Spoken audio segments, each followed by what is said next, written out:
L'École supérieure d'administration, d'économie, de journalisme et des métiers de l'audiovisuel ESAE offre de nouveaux challenges pour l'année universitaire 2023-2024. Étudiantes et étudiants, parents d'élèves nouveaux bacheliers, ESAE, c'est la garantie d'une formation de qualité à des conditions très avantageuses. À Gbedjromede, à Papa, à Boumekalavi et Parakou, inscrivez-vous en administration générale, administration du travail et de la sécurité sociale, trésor et finances publiques, impôts, diplomatie et relations internationales, journalisme et métiers de l'audiovisuel, gestion des marchés publics, planification et développement local, sciences économiques, sciences juridiques et toutes les filières des sciences de gestion. ESAE vous offre des bourses, demi-bourses et de réductions pour les premières inscriptions dans toutes ces filières. Waouh! En licence 1, 2 et 3 et en master, bénéficiez jusqu'à 50% de réduction sur tous nos sites. N'est-ce pas génial? Infoline. ESAE Gbedjromede, 3e rue à droite en quittant le carrefour Le Jador pour la BIBE Jéricho ou au plus 229 90 93 65 21 98 98 14 00 à Kpakpa au plus 229 52 88 33 33 à Boumekalavi au plus 229 52 88 44 44 Parakou au plus 229 52 46 12 12.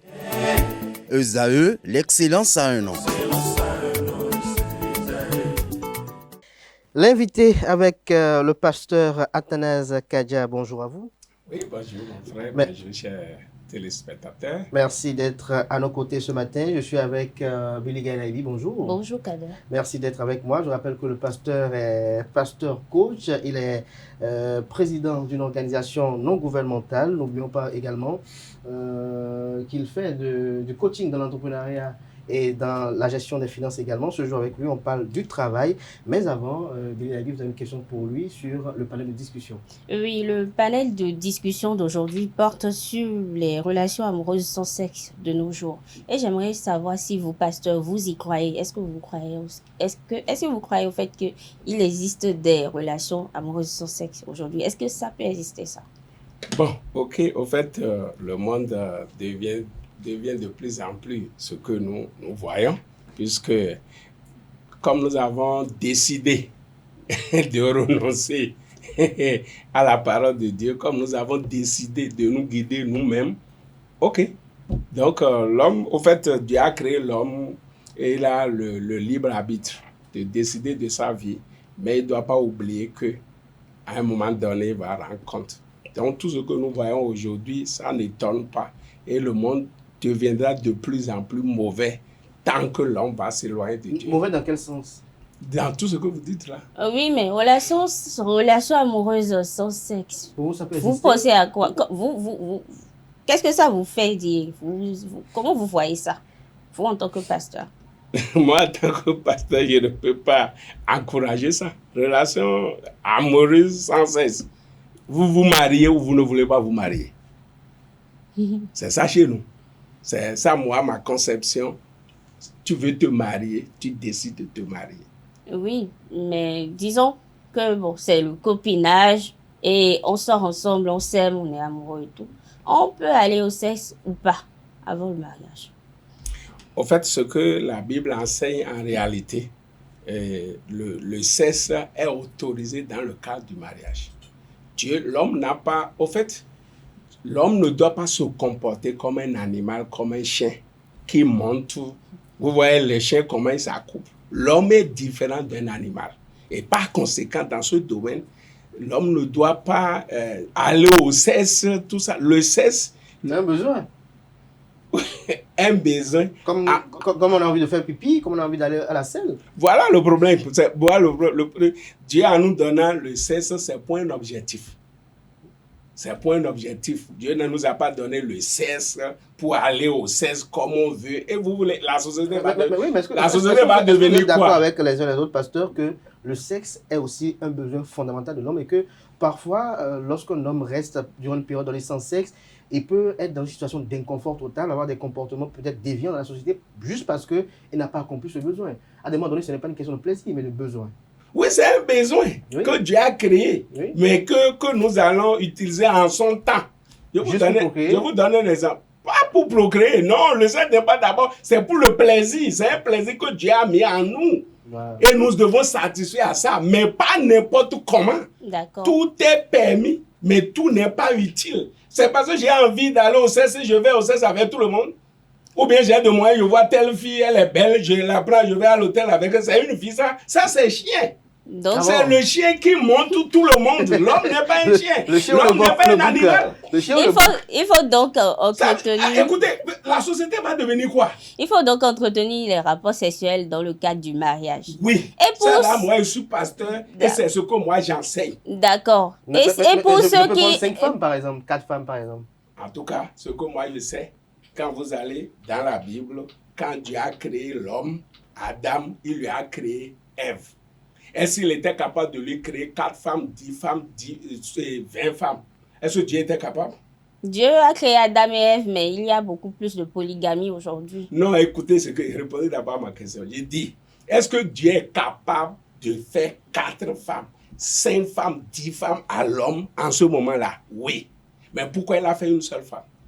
Parce qu'il a vu que c'est ça qui est vraiment l'idéal. C'est ça qui va permettre... Écoutez, regardez les dégâts de la polygamie. Même des enfants, même là, ne s'aiment pas. Les dégâts de la polygamie. Vous allez voir, je connais un polygame. Les enfants même cherchent à ce qu'ils meurent pour qu'on s'occupe des biens. Donc, il y a des monogames aussi, dont les enfants aussi cherchent cela, souhaitent cela.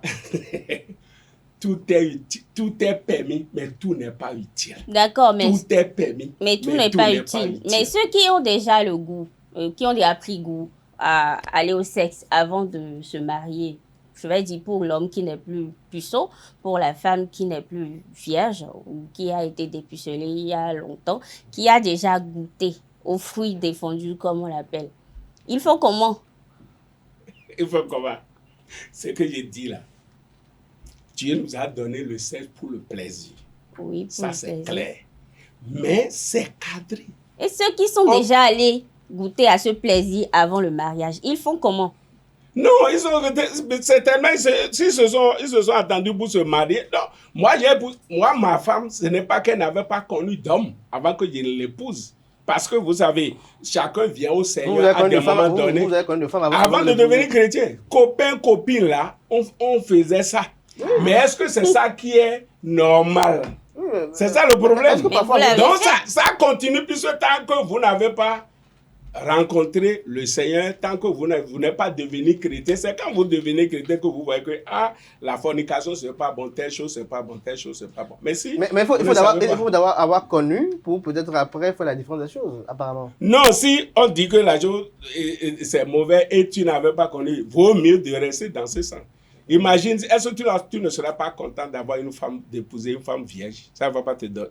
Tu ne seras pas content que tu as eu une femme vierge? Non, je demande. Non, pas tout homme. Non, je demande. Pas tout homme. Est-ce que ce ne serait pas mieux pour toi d'avoir... Si tu c'est souvent bon parce que c'est comme un véhicule d'usine. C'est comme un véhicule d'usine qui a... Donc, ce que moi je dis, c'est que le sexe là, Dieu nous a donné ça pour un objectif. Et ça doit être utilisé dans un cadre donné et à un moment donné. Puisque quand vous dites aux gens d'aller au sexe, un élève et tout ça là, qui n'est pas lui-même, et si la grossesse intervient, on gère ça comment? C'est tout ces choses, à cause de toutes ces choses-là que l'homme doit se discipliner, se préparer pour ça. Pour que nous n'ayons pas des enfants non désirés qui seront traumatisés, et ainsi de suite. Non, il faut faire chaque chose à son temps. Il y a un temps pour chaque chose. Il y a un temps pour étudier. Il y a un temps pour commencer par travailler. Il y a un temps pour se marier. Il y a un temps pour faire les enfants. Il y a un temps pour tout. Il y a un temps pour chaque chose. D'accord. Quel est le temps pour le sexe? Le temps pour le sexe, c'est que tu es responsable. Pasteur. Parce que quand tu vas auprès d'une femme et que la grossesse peut intervenir, est-ce que tu as les moyens pour supporter ça? Ou bien c'est ton papa qui s'est occupé de toi jusqu'à ton âge là, qui va s'occuper de ça? Je te fais sortir. Tu es enceinte une femme, tu tombes enceinte, tu sors chez moi parce que tu es assez responsable. Chacun prend ses responsabilités. Tu ne peux pas, c'est-à-dire... Donc parce qu'il n'a pas les moyens, il ne doit pas avoir une érection. Quoi? Parce qu'il n'a pas les moyens, il ne doit pas avoir une érection. Là, il faut alors faire vite pour avoir les moyens. Voilà qu'il a une érection, il est tout embêté. L'église vient interdire la masturbation. Qu'est-ce qu'il fait alors? C'est pour cela qu'il y a la maîtrise. Comment il y a la maîtrise, la discipline. Même, et ce que tu oublies, même quand tu te maries, parce que si vous n'apprenez pas la discipline avant d'aller au foyer, s'il arrivait que ta femme est malade, tu peux aller au sexe. Donc c'est comme ça qu'on apprend la discipline. Dès quand tu étais célibataire, il faut apprendre la discipline parce que ta femme ne serait pas tout le temps disponible. Si tu avais déjà appris la discipline, la maîtrise de soi avant de rentrer dans le foyer, donc quand ta femme tombe malade, si tu n'as pas de problème, si elle est en période, ainsi de suite. Vous Donc, comprenez vous cela? dites que l'homme doit être discipliné Oui, pour ne pas au niveau aller du voir sexe, il faut être ailleurs. discipliné. Et concernant la fille vierge, par exemple, qui tombe qui rencontre, pardon, on va dire son âme sœur, elle sait que c'est son âme sœur, ils se complètent, ils sont amoureux, mais l'homme, lui, il a déjà fait les casses en cours, il est très expérimenté 400 en ou 500 matière, 000. peu importe, Kader, il est très expérimenté en matière de sexe, et quand il se voit souvent, il est tenté, mais après, il se retient, et parfois, il lui dit, je ne sais pas jusqu'à quand je vais résister et tout, alors que la fille, elle s'est donnée comme principe de rester vierge quand même jusqu'au mariage, et c'est après le mariage qu'ils vont passer à l'acte. Quel conseil donneriez-vous à cette fille si à un moment donné, elle sent sa relation menacée parce qu'il n'y a pas de sexe? Moi, je vais dire à cette fille de persévérer. Si l'homme l'aime vraiment, il va attendre. Et quel Donc, conseil pour l'homme? Pourquoi tu es s'il n'est pressé? pas patient, elle peut le quitter. Ce qui sera pour toi pour toute la vie. Pourquoi tu es pressé? Mais quel est le conseil que vous donnez à l'homme lorsque, une fois qu'il l'épouse et qu'il la côtoie, il constate que véritablement, il n'a aucun goût et que peut-être il a cru en quelque chose. Ça dit qu'après le sexe, ça, il n'est pas ému, voilà. Parce que le sexe, après, le sexe bien fait, parfois, lorsque vous vous réveillez le lendemain matin, vous êtes très ému. Pasteur. Mais vous confirmez? Ça s'apprend. Vous confirmez? Ça, on peut Après le apprendre. sexe, on est très ému. Oui, on peut apprendre. Mais est-ce qu'à cet âge-là, il va se mettre au tableau et commencer à lui... Non, mais même nous, même au niveau... C'est l'expérience. Écoute, nous, même au niveau de l'église, il y a des moments où nous organisons des séminaires pour les mariés et nous apprenons aux gens comment il faut faire correctement l'amour. Sinon, vous allez casser votre avec des foyer. projections? Non, pardon. On est tenté d'être inscrit. Donc, on enseigne dans le séminaire des couples. Et je vais organiser un séminaire bientôt en juin pour les couples. Et tu vas venir. On montre aux gens comment il faut faire des tests. Je suis intéressé pour venir rendre compte à nos amis. C'est une responsabilité que l'homme doit assumer et doit bien faire ça. Bien pour faire. satisfaire son homme et satisfaire sa femme. C'est comme ça. Alors, justement, mais il faut apprendre.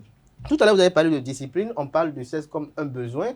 Est-ce qu'il vous arrive parfois d'avoir envie d'aller à la selle et de contenir cela malgré le désir ici de l'organisme de pouvoir évacuer quelque chose? Lorsque vous avez une envie, lorsque vous êtes un homme, parce qu'il paraît que l'homme a du mal à plus se contenir qu'une femme. Lorsque vous avez une envie et qu'elle vous prend, et que votre femme est peut-être malade, comme vous le dites, qu'est-ce qu'il faut faire? Mais il faut se maîtriser. Comment se maîtriser lorsque j'ai envie de faire pipi et que bon, je ne suis pas en face d'une toilette, mais pourtant je n'arrive plus à marcher? Je me rappelle très bien avec un collègue ici, un jour on était en pleine émission, mais il a tenu, à un moment donné, il a dit en plein live, je veux faire pipi. Par exemple, un besoin reste un besoin, pasteur. Mon frère, quand nous rentrons dans le domaine du sexe, tout se passe dans la tête. Quand tu enlèves le sexe de la tête, c'est fini. Tout est dans la tête. Des fois, même dans le foyer, s'il y a des choses qui te procurent des défis, des situations, tu as femme à côté, tu sais même qu'il y a femme. On dit qu'il y a des choses. Donc, mes amis, tout ça là se passe dans la tête. Dans la tête. Pour avoir de cette, pour avoir l'élection, c'est d'abord. D'autres disent que l'essence de la vie, c'est le ventre, le bas-ventre. Certains résument la vie à ça. Non, ça là, ils n'ont rien compris. Tout est état d'esprit.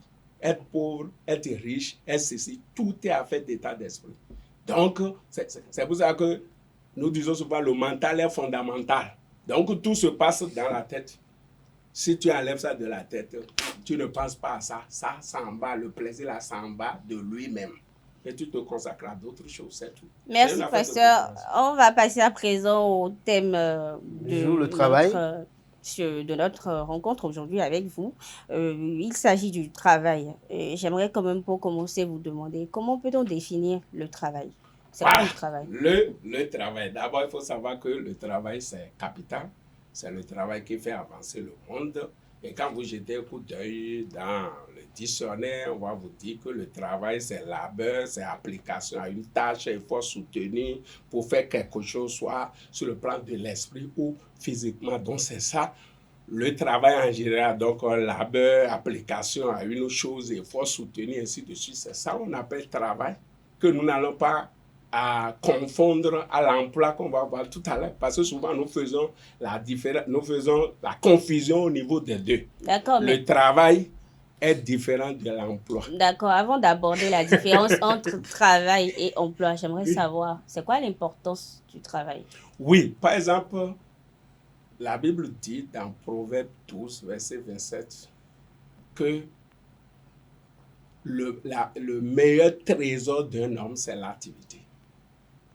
Le travail, c'est très, très capital. Si tu es un homme, tu ne travailles pas, tu n'es pas un homme. Puisque Dieu, en créant l'homme, je vous ai montré ici, le Seigneur a créé des choses jusqu'à un niveau donné. Et après, il a passé la main à l'homme. C'est pour ça qu'il nous a donné des choses là, différemment des animaux, la réflexion, l'intelligence. Quand Dieu a créé le bois, il s'est arrêté. Il a passé la main à l'homme. Maintenant, l'homme va continuer le travail en prenant le bois, en utilisant son cerveau pour transformer le bois en lit, en chaise, en toit pour être bien. Donc, c'est le travail qui évolue le monde. C'est le travail qui permet à l'homme d'être épanoui et le monde d'évoluer. Donc, s'il y a des gens qui ne travaillent pas, ils occupent la terre inutilement. S'il y a un moyen pour les débarrasser, on doit le faire. Mais il n'y en a pas. Donc, vous souhaitez qu'on débarrasse la terre de ceux qui ne veulent pas travailler, ceux qui ne veulent pas venir au boulot. La Bible dit que celui qui ne travaille pas ne doit pas manger. Ça veut dire quoi? Il faut travailler. Si quelqu'un ne mange pas un jour, 2 jours, 1 semaine, 1 mois, qu'est-ce qui va se passer? Qu'est-ce qui va se passer? Il va mourir. Donc si la Bible dit, celui qui ne travaille pas ne doit pas manger, ça veut dire que celui qui ne travaille pas ne doit pas vivre. Ce n'est pas moi qui le dis, c'est la Bible qui le dit. Donc il n'a pas de travail, il n'a pas de droit au salaire, comme une chanson le dit. C'est clair. Et c'est quoi la différence entre le travail et l'emploi? Ok. D'abord, quand on parle d'emploi, pour définir l'emploi c'est occupation, fonction d'une personne, d'accord, employée, soit dans l'administration, soit dans l'agriculture, soit dans le commerce, soit dans l'industrie, ainsi de suite. Donc, c'est occupation, c'est fonction de quelqu'un. Vous comprenez cela? Donc, ça veut dire qu'aujourd'hui, quand on crie, au fait, il n'y a pas d'emploi pour tout le monde, mais il y a du travail pour tout le monde. Il n'y a pas d'emploi pour tout le monde. Et c'est là que nous devons revoir l'éducation que nous donnons à nos enfants. Parce que on finit d'étudier et on attend pour avoir un emploi. Donc, on n'a pas été formé au travail. Parce que le travail, il y en a pour tout le monde. Tout le monde. Je vous donne un exemple. Quand on avait fait la voie qui va à Paou, la double voie qui va à Paou, tout ça, là, puisque j'ai ma ferme là-bas. À un moment donné, les gens commençaient à grogner sur les radios pour dire et la mairie ne balait pas la voie, puisqu'il y a du sable, puisque les gens quittent les vents, et quand il y a du sable sur ça, les gens grognaient. Mais il y a un étudiant, vous savez ce qu'il a fait? Il est allé chercher pelle, il est allé chercher des choses, a commencé à ramasser, à faire des tas. Les gens ont commencé par lui dire, est-ce que tout ça là, tu ne vas pas nous vendre, on a besoin de ça? Il dit, puisque lui prenait, il était dans les vents et tout ça là. Les gens commençaient par dire, mais tout ça, c'est comme ça. Il a commencé par chercher les sachets de 100 francs, les sacs de 100 francs que vous utilisez au marché. Oui. Il a commencé par charger ça. Et quand les gens veulent payer, ils prennent 200. C'est devenu son travail. Vous voyez ça? Vous regardez autour de vous, il y a toujours quelque chose à faire. Non seulement cela, chacun normalement doit se poser la question de savoir, je suis sur cette terre pourquoi? Dieu t'a envoyé sur cette terre pour quelque chose de particulier. Il y a quelque chose que toi tu vas faire, que moi je ne peux pas faire. Il y a quelque chose que moi je vais faire, que toi tu ne vas pas faire. Donc si chacun se posait cette question, je crois qu'on a fait le débat ici, comment on connaît sa mission de vie. Oui. Tu ne vas pas attendre quelqu'un d'abord, avant. Vous comprenez cela? Oui. Donc c'est de ça qu'il s'agit. Donc emploi là, il n'y a pas ça pour tout le monde. Et quand le travail pour tout le monde. Donc quelqu'un qui est un employé ne travaille pas. Bon, il travaille. C'est pour ça qu'il a dit occupation. Il a parlé de occupation, fonction qu'il fait. Il est en train de travailler. Mais Puisque tout à l'heure, quand tu es employé, au fait, tu vas aller à la retraite. Ou bien, maintenant, après la retraite, qu'est-ce que nous faisons souvent? On pense que c'est le moment pour dormir, pour manger. C'est pour cela que les gens vont à la retraite 5 ans, 10 ans après, ils meurent. Pourquoi après la retraite, maintenant, tu ne te poses pas la question de savoir, mais Dieu m'a envoyé sur cette terre, pourquoi? Et que tu te lances maintenant encore dans ça. Parce que si tu ne te donnes pas un autre objectif de vie, je vous ai dit, tant que vous avez une vision venant de Dieu, tant que ce n'est pas accompli, vous n'allez pas mourir. Mais si vous prenez votre temps à dormir, à manger, à dormir, vous ne réfléchissez pour ne vous donner pas un autre objectif. Donc, c'est bon d'être employé, c'est très bon. C'est très bon d'être un employé. Mais moi, je souhaiterais qu'en tant qu'employé, tu te poses des questions. Puisque ton employé ne t'utilise pas pour tout le temps. Ou bien, 8 heures du travail, 10 heures pour toi. Vous pensez que quelqu'un qui travaille 8 heures, 9 heures peut réussir sa vie? Et parlant de réussir sa vie, que peut faire un employé, justement, pour améliorer sa condition de vie? Bon, un employé qui veut améliorer ta condition de vie, d'abord doit renforcer ses compétences. Il y a ce que nous appelons les soft skills, compétences personnelles, humaines et relationnelles. Souvent, les gens, quand on les utilise comme j'ai déjà un emploi et tout ça là, ils ne font pas un effort pour acquérir d'autres compétences pour se faire valoriser davantage. Donc, en principe, quand tu es employé dans un domaine donné, il faut continuer à te faire former dans le domaine. Il faut acquérir les compétences personnelles, humaines et relationnelles. Donc, tu dois chercher à te qualifier, être excellent pour pouvoir être promu et que ton patron, quand il te voit, il va voir que mais celui-ci, on peut encore l'utiliser dans tel domaine, on peut encore l'utiliser. Mais si toi, tu es là, tu es limité simplement à ce qu'on te confie de faire. Vous allez voir certains employés. Si c'est 17 ans, on doit sortir là. Avant 17, elle a déjà fait sa valise. Elle attend seulement que leur son, il est déjà parti. Ça, c'est pas bon. Quand l'entreprise aura de problèmes, c'est des gens comme ça, on vit premièrement. Pendant qu'il y a d'autres, ils sont prêts, ils prennent l'entreprise comme c'est notre chose. Parce que c'est ça qui manque au fait. Tu dois prendre l'entreprise comme ta chose et que ça marche pour tout le monde. Même s'il faut travailler des fois, compte tenu de l'urgence, on doit sortir à 17h. Pourquoi ne pas aller à 18h?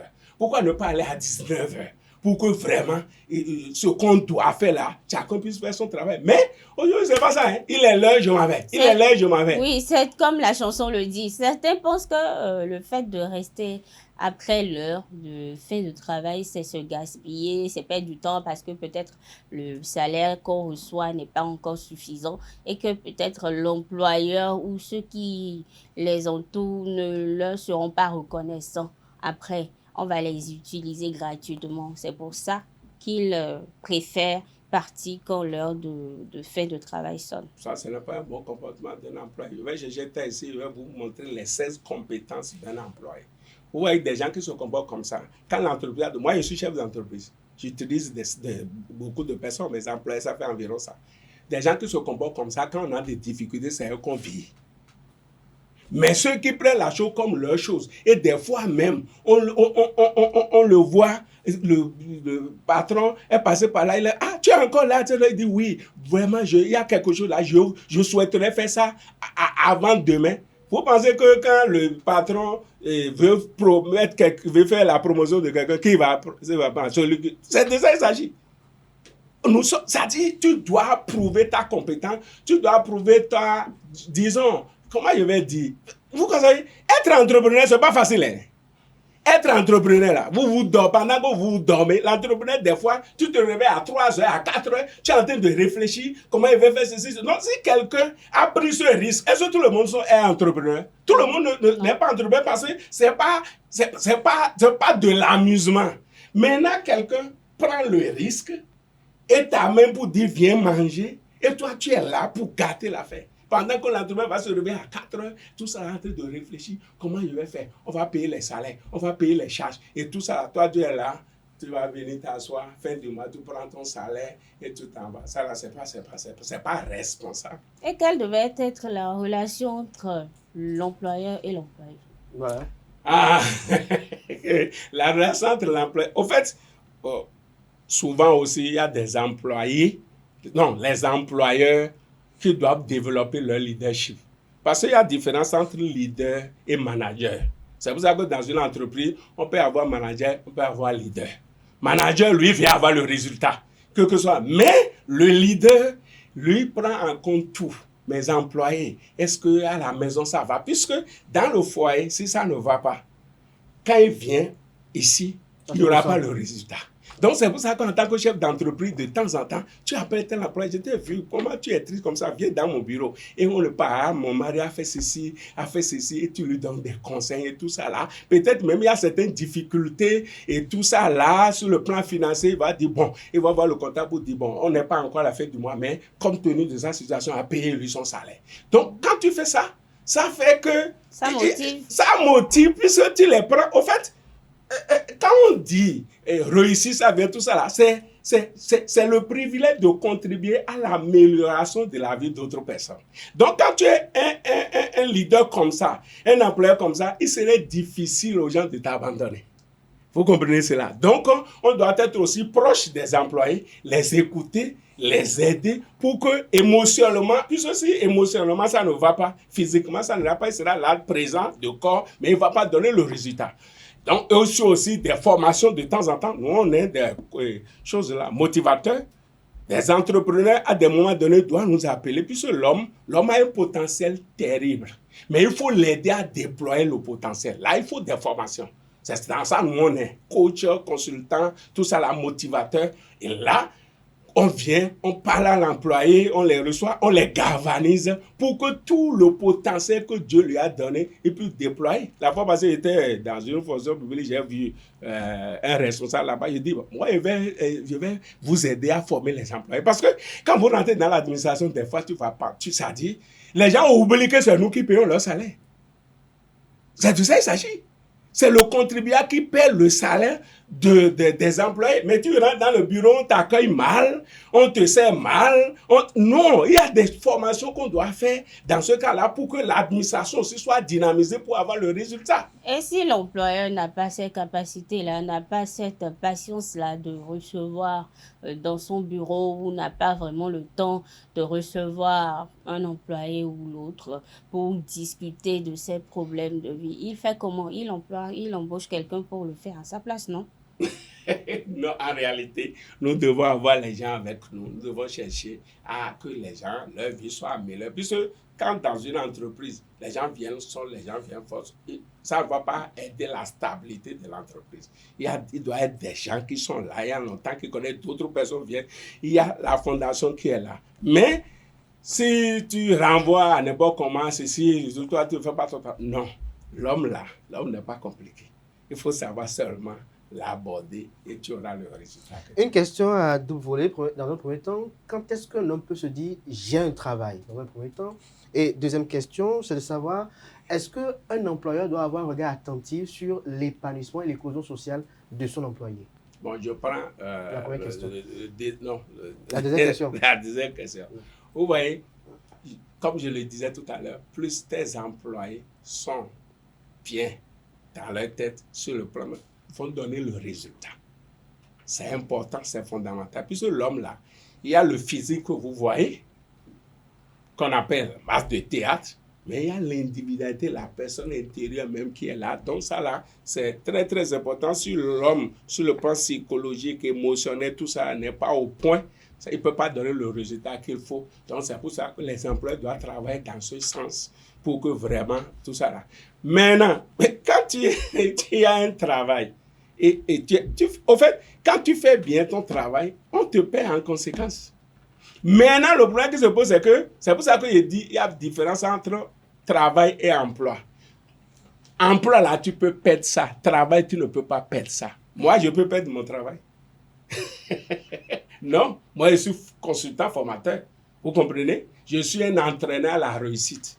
Tout le monde veut réussir leur vie. Est-ce que je vais chômer? Est-ce que je ne vais pas trouver du temps? Est-ce que je vais laisser quelqu'un? Même je peux faire des formations gratuites et ainsi de suite. Tu peux perdre ton emploi, mais tu ne peux pas perdre ton travail. Quelqu'un qui a pris comme sa passion, c'est chanter. Est-ce qu'il va chômer? Non. Non. Okay, c'est un travail. Au fait, si chacun peut rentrer en lui-même Une passion. pour découvrir sa passion, sa mission de vie, son travail, il ne va pas perdre ça.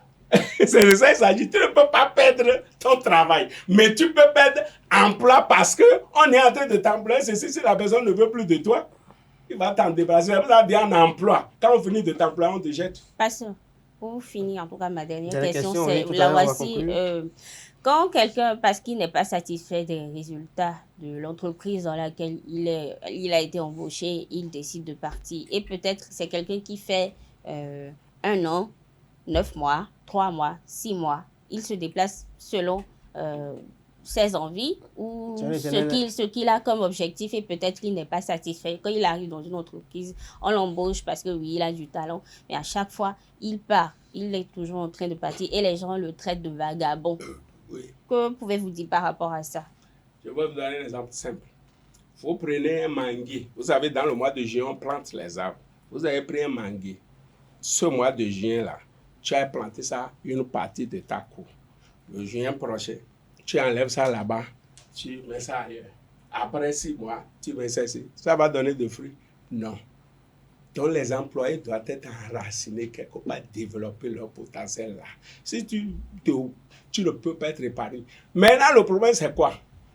Les employés ont un problème. C'est qu'ils gèrent mal leur salaire. Clair et net. Vous pouvez être employé et atteindre la liberté financière. En faisant quoi? Quand vous prenez votre salaire, première chose, vous devez vous faire plaisir. Deuxième chose, vous devez être généreux.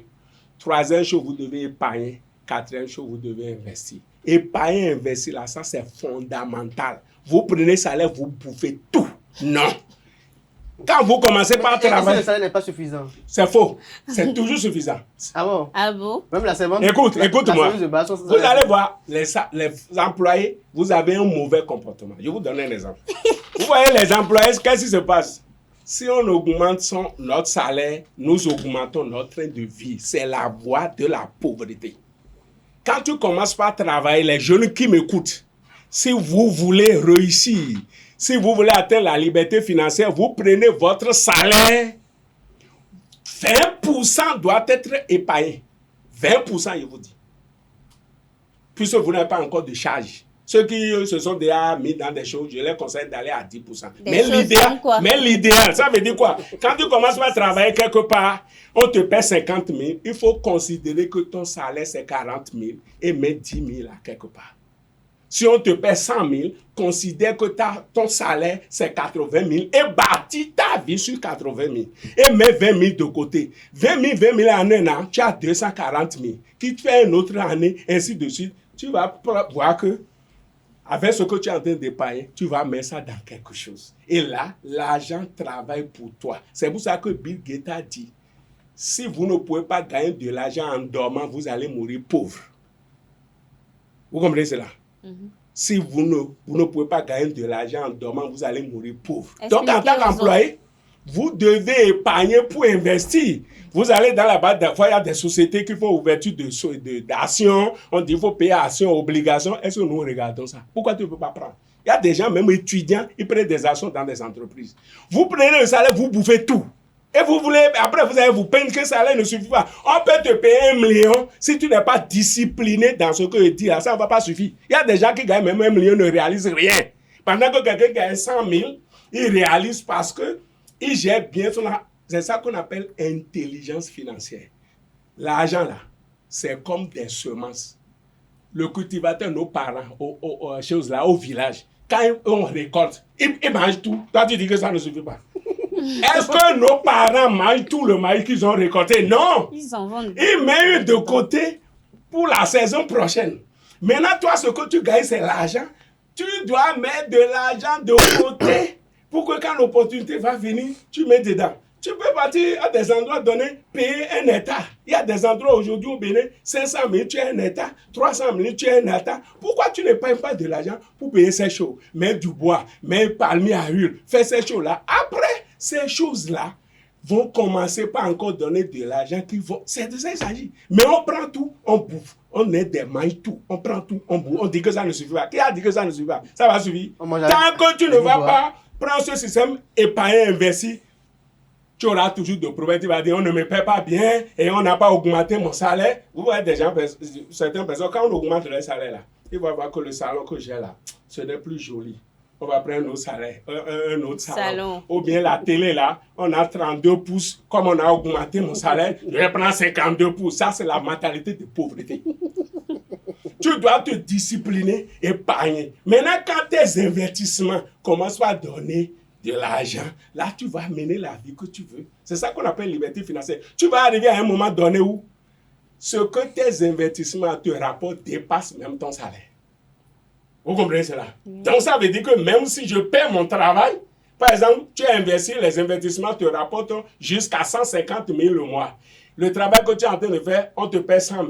Même s'il y a un problème, on te renvoie. Tu es en sécurité ou bien tu es en sécurité? Tu es en sécurité, puisque les investissements déjà t'apportent 150 000. Et plus tu continues, les investissements vont encore te porter de l'argent plus que ce que tu gagnes ici. C'est comme ça qu'on atteint progressivement la liberté financière. On finit avec les pressions de l'argent. Mais tant que tu vas bouffer tout ce qui tombe dans ta main là, je te donne rendez-vous à la retraite là, tu n'auras même pas de l'argent pour prendre soin de toi. Alors qu'à la retraite, les maladies là viennent, c'est comme s'ils ont fait réunion, ils se sont entendus. Et à la retraite maintenant, tension vient, diabète vient, insuffisance rénale vient. Et en ce moment-là, tu as besoin de plus d'argent pour te traiter. À des moments donnés, tu as besoin d'aller en Europe pour faire ça. Mais là, tu as tout bouffé.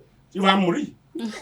Merci, pasteur. Merci à vous, pasteur Athanas Kadia. Je rappelle à nos amis internautes que vous êtes un pasteur et coach, consultant, formateur en intelligence financière et entrepreneuriale, chef d'entreprise, président d'organisation non gouvernementale, conférencier international, promoteur agricole. Vous êtes également aumônier international, juge de paix des Nations Unies, consultant en immigration canadienne. Merci d'être passé sur ESAE-TV. Merci à vous, Billy Gaïla, d'être resté avec moi. Voilà qui vient mettre un thème à Free Matin ce matin. Merci pour l'attention. Portez-vous bien. À jeudi prochain pour le numéro de Free Matin avec Nancérine Fatoumbi.